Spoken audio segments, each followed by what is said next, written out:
to another episode of Sessions with Mary Jane. I'm your host, Jordan Freed, and I'm here with a very special guest, comedian, musician, entrepreneur, performance artist, Matt Vita. Welcome. What's up, dude? I'm just really excited to have you on. I figured it was a good time to have you on the podcast because you are going to be doing a show next week at Foreign Objects Nerve Center up in Monroe, New York. So I figured let the people know what they're getting. Give you a little chance to bring people in with telling us a little bit about yourself. So where are you coming from right now? Well, hopefully I don't scare anybody away for next Saturday with this. No, definitely not. Right now I'm currently in New York. But I've been bopping around. I've been on the road a lot lately, and I spent a lot of time in Vermont. But I'm in New York for the next 24 hours. Nice. You got some stuff going on in Vermont, right? What's going on up in Vermont?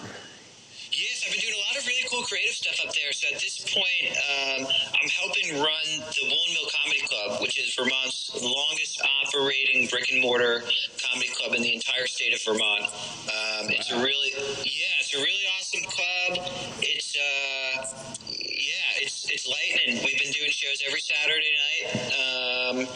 And it's just a special room. Actually, I just recorded an hour special there a couple months ago just because it's like one of my favorite places to perform as well. What are the vibes of the room? Like, what's the town that it's in? You said it's like a ski town? What town is it in? So it's in Bridgewater, Vermont, which is right next to Killington. So everyone knows, anyone that knows ski mountains knows Killington on the East Coast. So we're about 15 minutes from Killington Mountain. It's the next town over. And it's right on top of Ramonto's Brick and Brew in the Woolen Mill building, which are both two awesome things. I mean, Ramonto's Brick and Brew is an amazing pizzeria run by some amazing people. Which, believe it or not, dude, I know you spent a lot of time in New York, around New York. Ramonto's, the pizza is great, but I've had multiple Italian New York comics come up and say they were the best garlic knots they've ever eaten in Vermont. That's a lot from some New York comics. Wow. Garlic knots are usually all we can afford, so that's good to know. And it's in this building called the Mill, the Bridgewater Mill, which is this amazing building that recently got some new owners. The owners of Plymouth Cheese recently took over, and it's awesome. They're just breathing like so much new life and energy into the building, which it was really needed. So there's a lot of like on the second floor, which is where the comedy club is. There's Shackleton's, which is this like furniture maker, but there's also a lot of new artisans coming in, and the new owners are doing like a really good job of attracting like young, vibrant artisans that want to set up like it's almost like a mall, That's very cool. Yeah. Wow. So that goes like all year round, or it's like for ski season, or it's for like summer season when people aren't skiing? No, it's we get a little busier in the winter.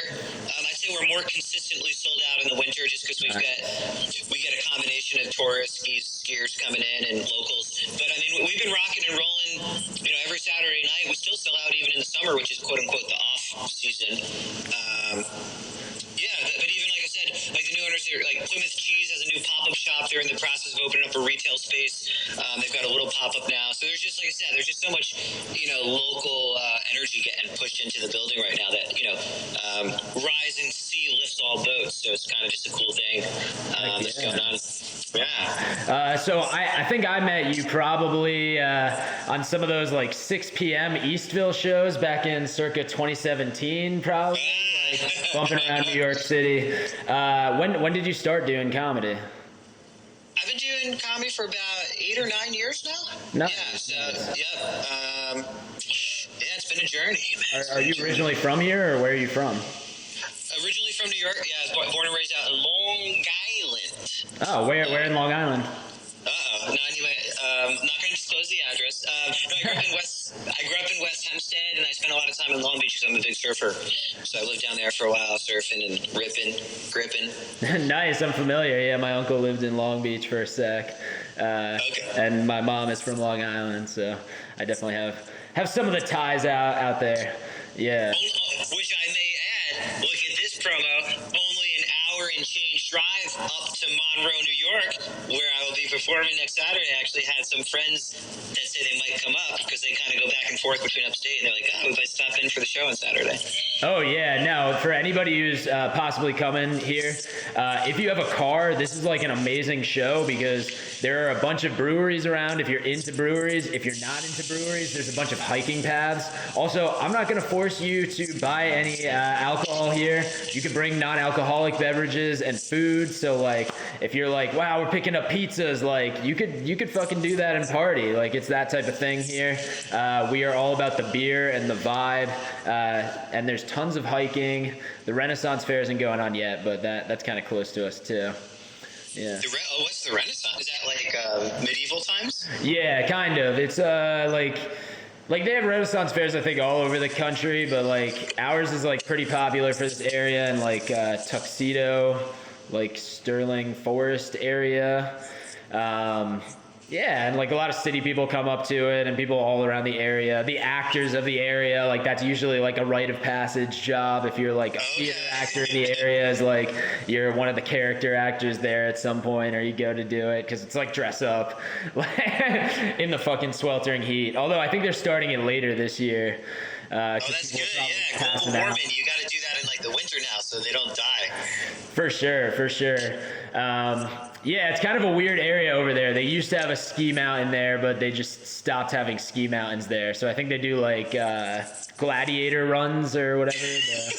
What is it? The strongman runs or not strongman? I was thinking of something completely different, like kind of like Tough Mudder. Yeah, Tough Mudder type things. Like, because they can't use it for skiing anymore, so they're like, oh, we'll just get people to run up it. That's smart, man. It's a lot cheaper to tell some idiot to run up it than to like spend hundreds of thousands of dollars to make snow. It's just gonna melt. This is true. Snow is very temporary, but the scars will last you forever. A Tough Mudder.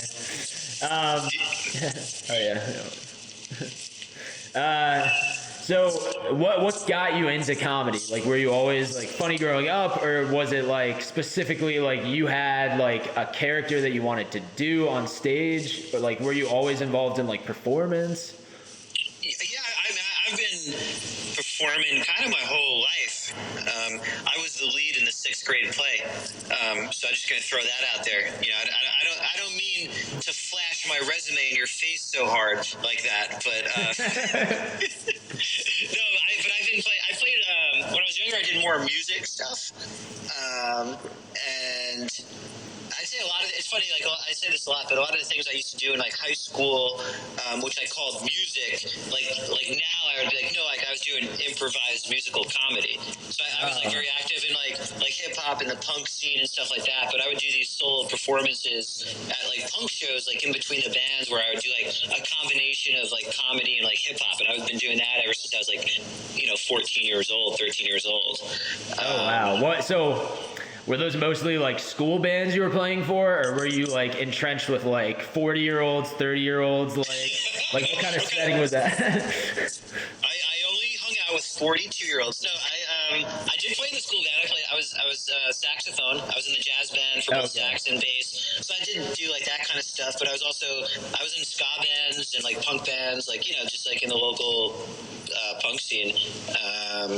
As early, I think when I was like 12 years old, I was in my first like band that we just kind of started. Wow. So what was that like, playing those gigs versus playing like a comedy gig? I mean, so different. I guess there are like similar things. I mean, I started playing saxophone. I guess the one thing that's like has been consistent is like I've always loved to like mess with people, and like there's some like good stories from that thing. Like I remember one of the first like quote unquote what we thought was like a big gig when I was like 13. There was a battle of the bands in a neighboring town. Not going to name the town in case like there's a case out on me, but it paid $100 and you got to perform for the whole town on the band show. We're like, dude, that's dope. So what I did to get us in, because we were terrible, I took a cassette tape and I recorded like Sublime, but then kind of like messed up the tape a little bit, so it just sounded like a bad recording of Sublime, and submitted that. And like we got to like headline this like stupid like battle of the bands. Wow. So that is a way to start your music career, I guess. People skanked, man. But I will say, as bad as we were, there was a core contingent of people that were skanking. I was like, dude, we made it. Skanking? Is that what you do when you ska? Yeah. Oh yeah, this is not video. I was going to show you, but I won't. Yeah, he's showing me, but for the folks at home, you'll just have to wonder a little bit. You got to come out next Saturday if you want to see live skanking. Grab your saxophone and your checkerboard chuckers and come on down and catch some live skanking. So, have you always been involved in like performance, or was there like an alternate path that you went down? Or like, do you have a day job that's like you split time from, or how did that pathway to being a performer, working in all this comedy stuff go? Yes, at this point I'm doing, creative stuff full time. Between comedy, acting, producing, music. It took me quite some time to get to this point. So I used to have like an office job, which whatever. It was a great job, but it just got to the point where it's like, a combination of like one life. Like I'm getting older. It's like, dude, this is what is rewarding. So I'd rather make less money and pursue my passion. So yeah, I was just kind of like, let's do it. And I'm starting to get to the point where I'm getting booked a lot, doing a lot of gigs, and it's kind of like at this point I've got this weird kind of diversified portfolio of like creative projects that are hopefully going to keep me above water. Yeah, for sure. What was the first thing that you like, because you've dropped a couple of album type things, or like you have a couple of like very produced things. What was like the first thing that you dropped that you were like, I am here, I'm doing comedy? Like, because you've produced way more than most comedians I know have produced. Like for music stuff or for video stuff or either. Yeah, like did you drop like an album? Like where did you start with like getting that stuff out there? Because like you were doing the clubs and stuff like that and bouncing around and doing every weird show, but what did you drop? Yeah. I mean, so I just recorded my first hour and actually haven't released it yet. Okay, cool. So I probably saw you hyping that. Nice. Yeah. Congratulations. Thank you. Yeah, it's funny. It's done. It's like it's in post production. It's pretty close. But I've got this awesome team. I've been working on a bunch of different projects. So we've got like a million things in the hopper right now. We actually just also finished. We just finished my first feature length film. Tell me a little bit about that. What you can. Yes, it's kind of like it's like a campy, kind of funny-ish suspense kind of deal that focuses on a group of women that go up to a bachelorette party with like this kind of like online yoga guru, and things get weird. Coming soon. So that's like. Are you starring in that? I play a supporting role. Okay. Yeah. I was curious if you were the guru or not. Yeah. No. It's Sophie Sumner plays the guru. She formerly won America's Next Top Model. That's Sophie Sumner. Oh wow. For all you Next Top Model fans, see her in a way you've never seen her before. How did that come about? You wrote the script for that, or somebody gave you the script? How did that get started? That was kind of my like little pandemic project. So I just kind of cool. I kind of had the idea, and actually I tapped this woman, Grace Day, who's a pretty prolific writer, and we kind of collaborated. So I kind of had, I wrote I kind of had an idea for the story and wrote a couple of pages, and then I kind of passed it off to her, and she actually wrote it. So yeah, it was kind of a collaborative project. It was a hell of an undertaking. I think I probably lost years from my life from that project. What was the most difficult part about it? The COVID stuff or other stuff? Just making a movie? No, not the COVID stuff. I would just say, how do I say?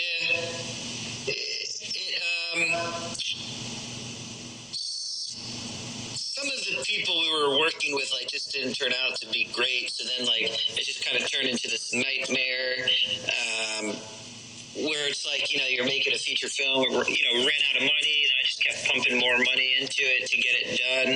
At the same time that like people that were originally fun to work with became very unfun to work with. But I'll stop there.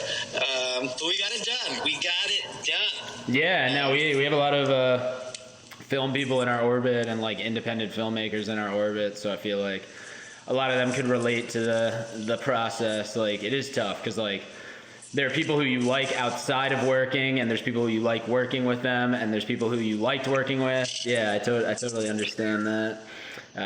Your relationship changes so much with every setting and every like situation. Yeah. Well, it's kind of like you really want to get to know someone, like you think you're good friends, like go travel with them for 2 weeks. And if you still think you're good friends, go try to make a film with them for 2 years. And if you're alive, then stay friends. Yeah, if they're alive, just marry that person. Whoever it is, nail them down. Oh, God. But we also just, we're in post-production now, which I'm really excited on this new project we've got cooking on a short film that I wrote. And it's a standalone piece, but it's also, I've got a whole idea for an 8-part series. So if this, my goal with this project, or my plan is once we finish it and start doing the festival circuit on that, is I've got a whole idea for a series that I want to start pitching out. Nice. So, yeah. Good stuff. Is that kind of the direction you want to go more? Film and TV, kind of directing, producing? What's your pathway that you're trying to go down now? I mean, I just, which is kind of why I like what I'm doing with life. I just like, I kind of follow what tickles me. So it's like, I always want to be involved in all of these things. And it's kind of like, I sometimes picture myself as a person in a boat with a bunch of lines out, and whatever fish seems the biggest at the time is where I'll give a little more attention. But like, I mean, I love performing live, and it's like that's kind of like the glue that to me like sticks it all together. Cause it's like, I feel like some people, like if you're just doing film or just doing acting, it could suck at times. Like, I do a lot of acting. Yeah. I get put out on a lot of auditions, and I actually had booked 2 co-stars last year, like, national network stuff. So I'm competing at that level, but like, if that was the only thing I was doing, you'd get so depressed, because it's just like, it's not for a lack of talent, but it's just like when you're competing at that level, it's so hard to, book big projects. Like if that was all I was doing, I'd lose my mind. So it's like to be able to do that, and then like kind of like build my own projects that live in that acting world and the producing world, and then to kind of tie it all together with this glue of like every night I'm out performing comedy. It's just like, I don't know, it kind of keeps me sane and happy and kind of motivated to do the other stuff, Yeah, I feel like the industry has really shifted from like when I was a little baby, when like it was all gatekeepers, and like it was all like if somebody signs off then you get to make it. But now it's just like, yeah, there's still like the stuff that like gatekeepers make, but like everybody still is expected to kind of make their own stuff. Like you see all these people who are actors also have their books that they're bringing around on the podcast circuit, or they have their podcast, or they have their music career that they tour on.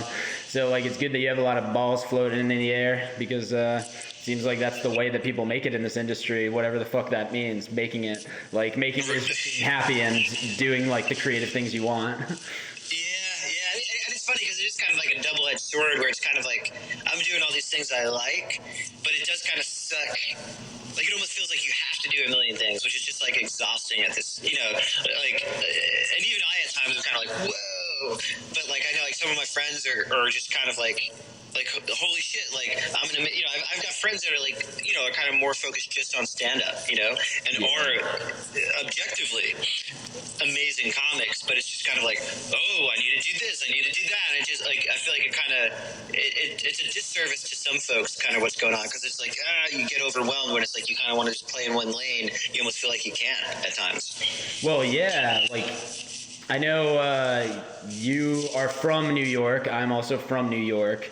So it's like our closest city was New York City, the city where everybody goes to. And it's like, it's fucking tough to compete against literally everybody. Like 50%, they're, let's say 35% of all of the comedians in the country go to New York, and then maybe 35% go to LA, and maybe like 25% go to Chicago, and then the rest are like scattered throughout. But like the ones who are scattered throughout, like there's more work for them, and like you could actually have an identity, and like you're going up to Vermont and like getting involved in that comedy club where it's not everybody going up to Vermont, everybody's in New York City. So it's like cool to kind of go to places where it's not like a competition, because it's literally impossible. Like there's just not enough opportunities for everybody to get work, you know, unless you create the work, which like if you spread out further than New York City, then you find, oh, there is enough space for everybody to work. Well, like everybody meaning like the people who are putting up professional work and like creating a craft and creating like a character and like a body of like their Shakespeare, like whatever is their identity, you know. No, it's a great point you make there, where it's kind of like, but it's like you almost kind of got to do both, you know? Yeah, for sure. Well, the money's all in New York and LA for sure. Like there is money outside of that, but I feel like people aren't like tossing it around the same way as like maybe they are in New York and people who are in the industry. But I don't know. But it's like, to your point, like getting out of the city is like a good way to get paid. You know what I'm saying? Where it's like, I feel like you got to compete in New York to be relevant, and it like really does help up your chops. But then like going out and doing the road is really, especially when you're kind of like, I'd say at the level that I'm at, where it's kind of like, professional comedian, but like, not. I'm comedy, don't have a comedy set, it's kind of like the mid-level working comedians. It's like, it's hard to make a lot of money just staying in New York City at that level, almost impossible. Well, yeah, like people will do free shows in New York, but won't leave the city for $300. So it's like, that just is a good testament to how competitive New York is, that people are willing to just be like, I'll do whatever show, like I just need time, like it's easy to get to, like it's cheap for me to get to, like whatever. But then like 30 minutes away on like a bus, it's like that shit like needs to be $400.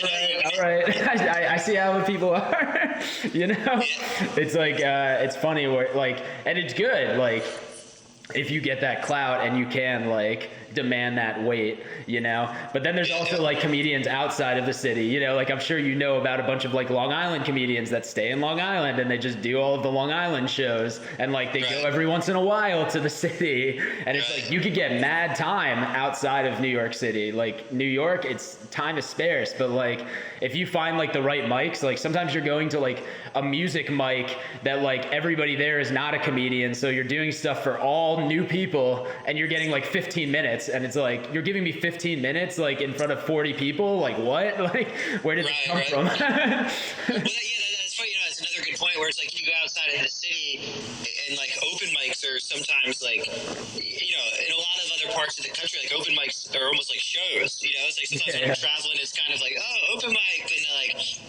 it's like a full room of like people, like which is just but yeah, it's just kind of like you said, it's just kind of like the cream rises to the top, and like in New York, it's that cutthroat and competitive. It's just like you've got people any given night in New York. At this point, you could walk down the street and walk into numerous bars and just see people that you just saw on television the night before working for free. Yeah, for sure.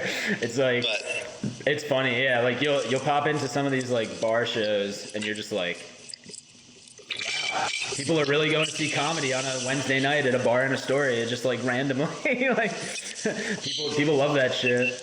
Like people literally come to New York City because of comedy. Like that is like people who don't do comedy, because like the whole Seinfeld myth and shit like that. Like I feel like it really is the identity of the city now in a lot of ways. Like it's probably bursting soon, but I feel like it's very much like comedians are like one of the reasons why people like New York City, is they're like, oh yeah, I could just go into the Comedy Cellar, but then they also will just watch random comedy on their corner. Right. What do you mean by the Seinfeld myth? Just like I feel like New York City is just an expensive mall right now, and I feel like that's just been perpetuated by like Friends, Seinfeld, and like Sex and the City, like that wave of like TV being like, you gotta be in New York or you're missing out. Like, don't live anywhere else because you're not relevant if you're not in the city. Even though Seinfeld wasn't even like shot in New York, like they shot it in LA, but it's still like, hey, you're not cool if you don't live in New York. You know, like that, like creating that kind of feel. And like the idea that you're like at the club, like Seinfeld is obviously like GOAT legend, like comedian, and like his TV show is great and like legendary for all comedians.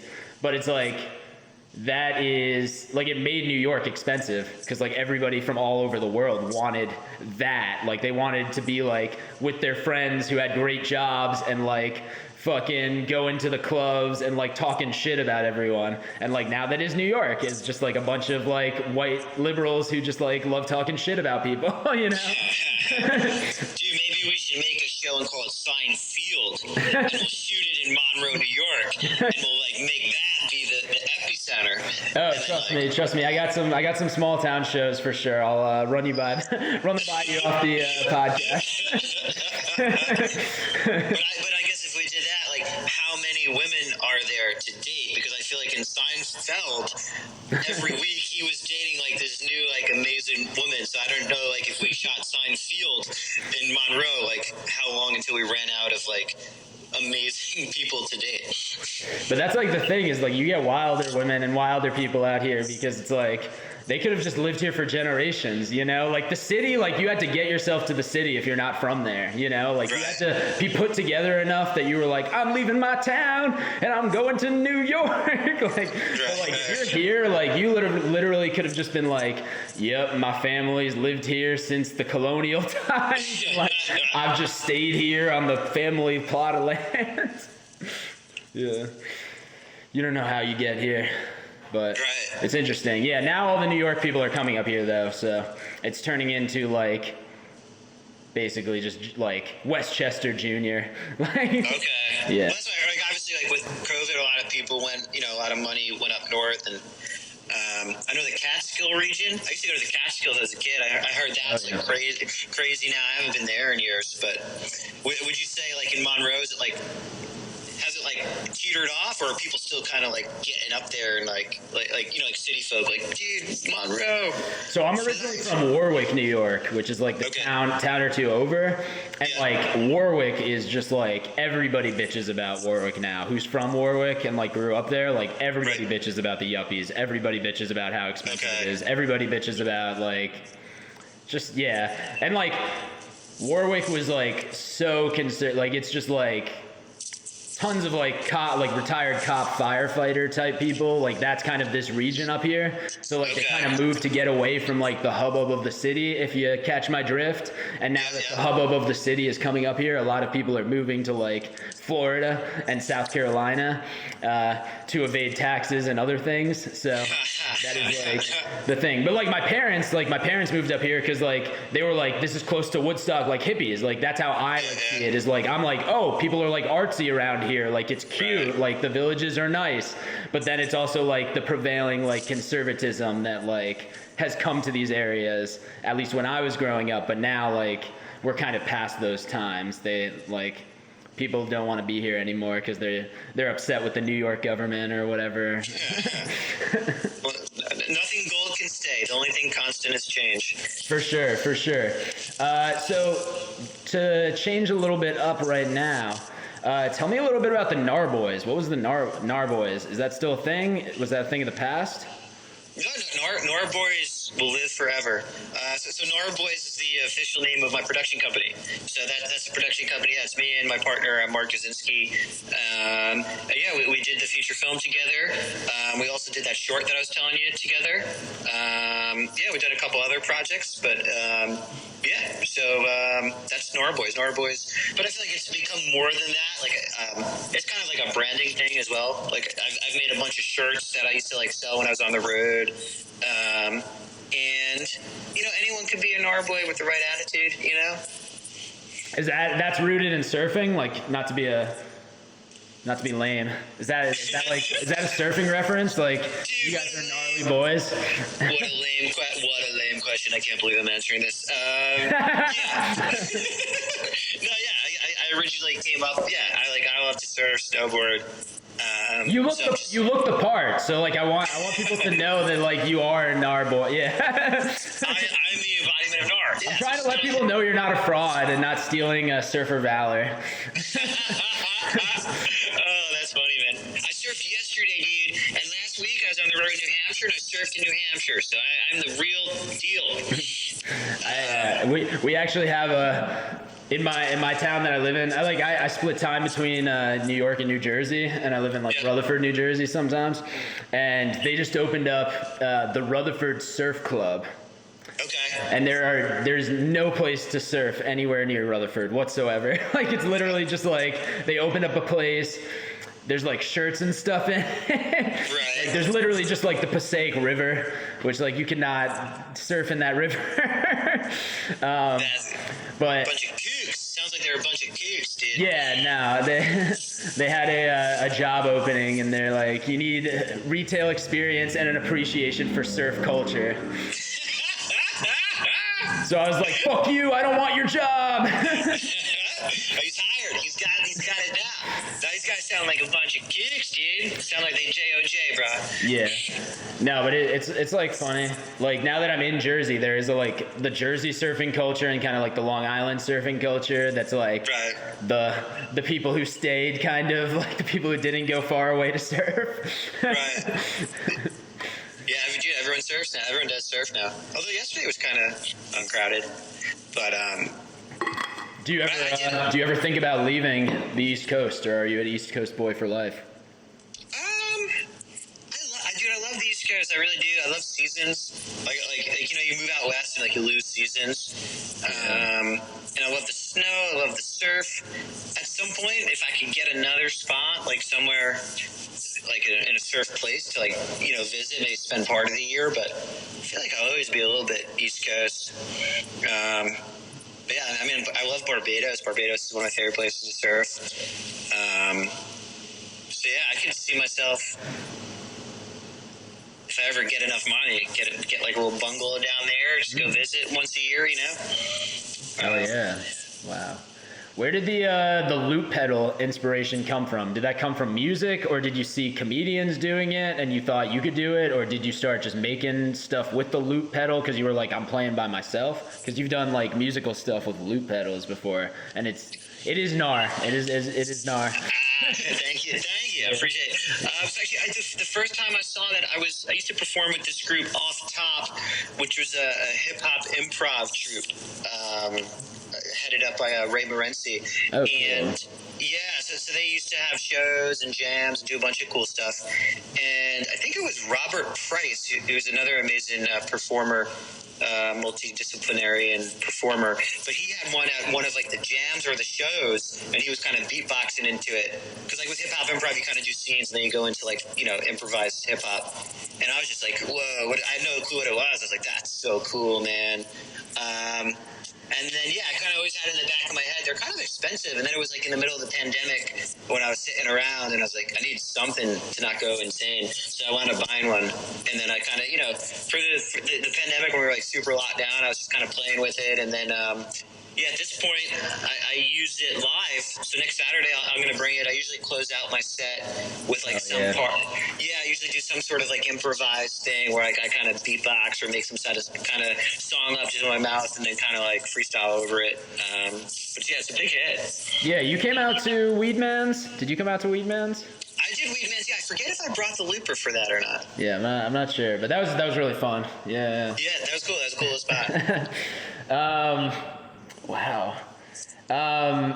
Do you dabble in psychedelics? Because your stuff is kind of weird. So I was curious if you are influenced by psychedelics or not. Yeah, no, I was very curious about that. Yeah. I don't, which is funny because like I look like this and like a lot of the things like a lot of people like kind of misassume that I'm like a huge pothead or like into psychedelics, and like I'm all for people doing that, and like I'm supportive from afar, but just like not kind of my vibe. Yeah. But it's like like I've like worked with weed companies, like I've done like advertisements and like even like spokesmodel stuff for like weed companies, and it's like I can't even remember the last time I smoked weed. You know, I've done it. You know, I'm not I'm not a total prude or whatever. You know. Yeah. But it's just you know, I like to have a couple of beers. That's just kind of my speed. But Are you influenced at all by Rick Rubin? You have a lot of Rick Rubin vibes.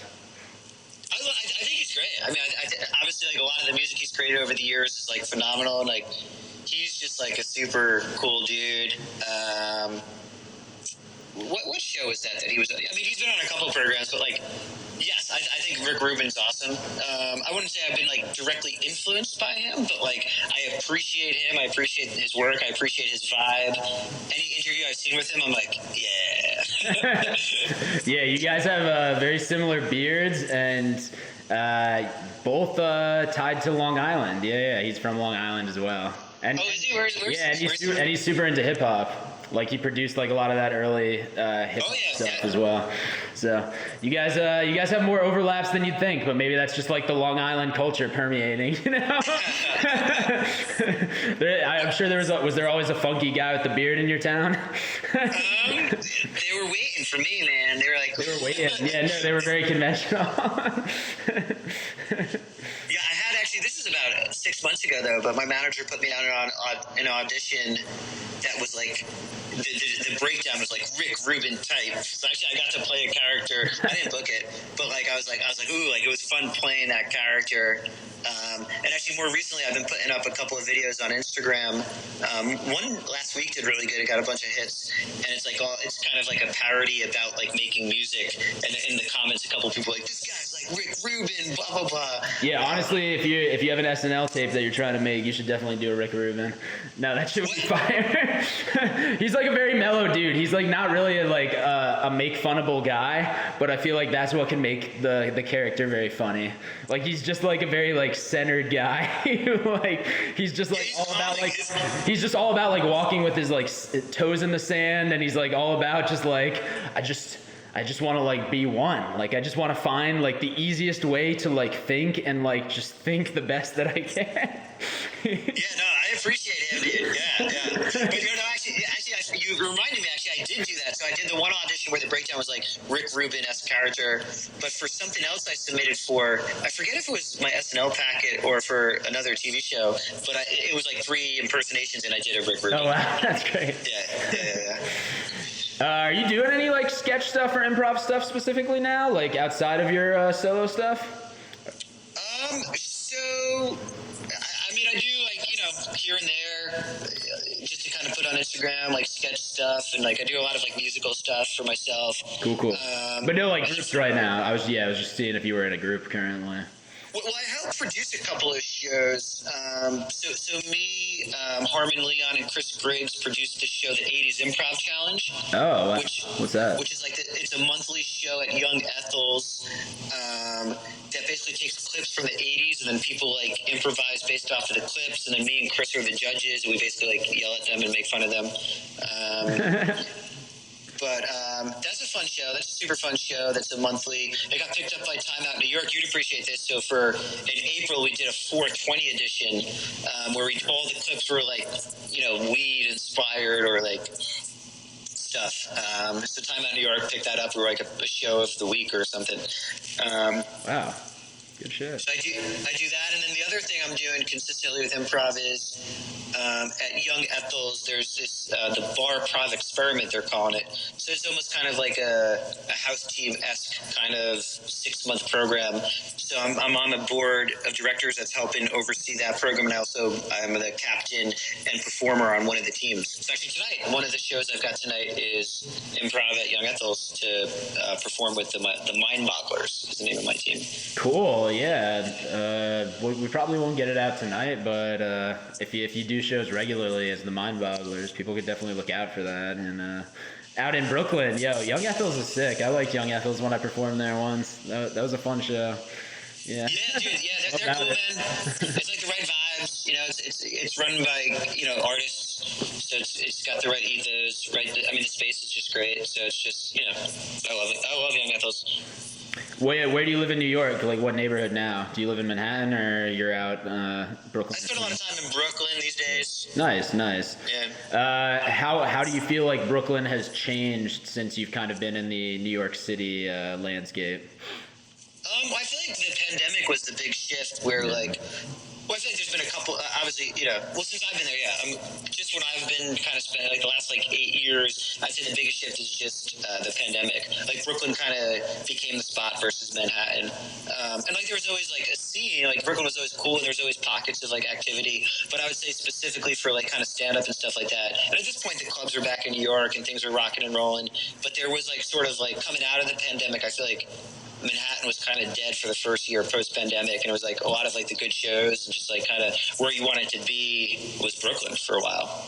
Yeah, and I think like the people who live in Manhattan are like just like obviously there are pockets of like young people, but like mostly it's just like older people who may not want to be like boogieing on a Wednesday night, boogieing on a Thursday night. And I feel like Brooklyn people are like, well, why would I want to go all the way to Manhattan on a Wednesday night? Like I could just go here, or like I could go here on a Thursday. And it kind of creates that scene and community that like maybe you haven't had as much in the city because people are so transient, but like bringing it back kind of like I feel like ever since like once the communities stopped being like ethnic communities, like I feel like the city has just been transient and people don't really know each other the same way they used to.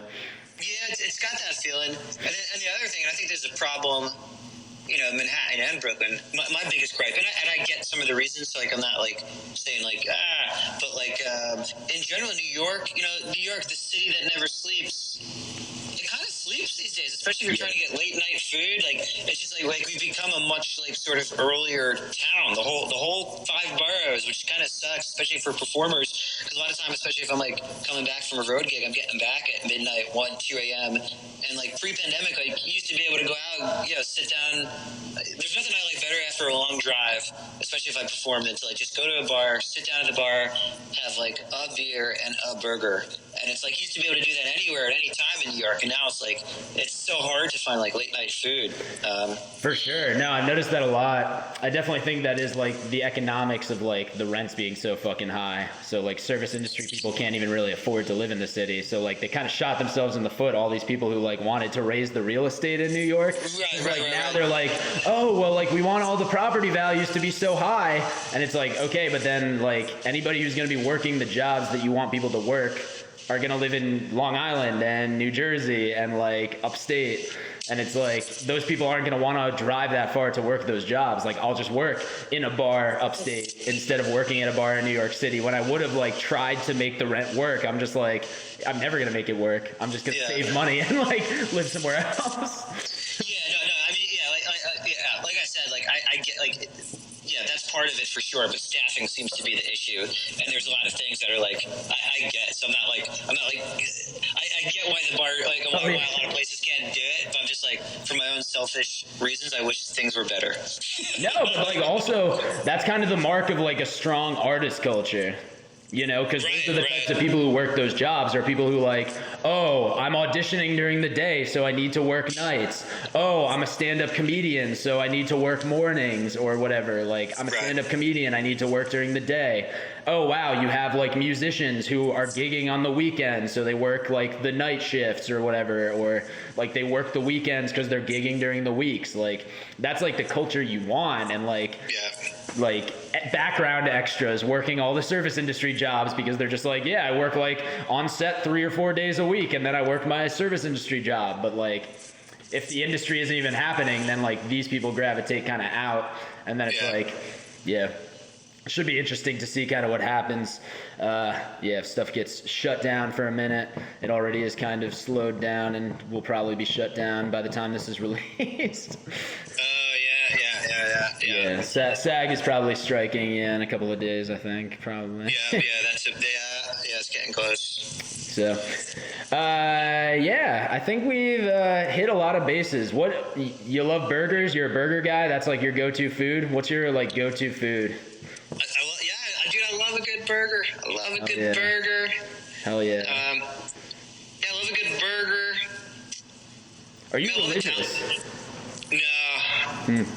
Just curious. Maybe spiritual, but no, not really, not religious. Nice. I believe in karma and Gnar, man. I mean, I believe in the karma too, and I'm glad that you believe in the Gnar, because somebody has to do it for us.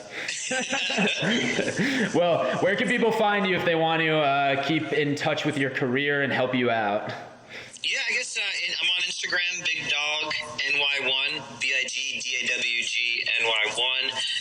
I'm on Venmo at Matthew-Vita. And I got my website, which kind of is like a link to everything, mattvita.com. You know, you can get to my YouTube from there. You can get to some of the other stuff I'm doing. But yeah, come out to the show, buy some merch. Yeah. All right. Thank you so much, Matt, for coming on. We look forward to seeing you out at Foreign Objects, the Nerve Center, July 15th. I don't even think I said the date of when you're going to be there, but he's going to be there July 15th. So you could grab tickets to that at lnhstudios.com/shows, or just go to lnhstudios.com or latenighthump.com. We have some other shows going on there. If I get this out in time, I'm at the Turning Point in Piermont, but probably not. I'm probably going to be on vacation by the time I get this out. So don't look for me at Piermont if I'm already on vacation. See you guys soon. Thanks for sessioning with Mary Jane.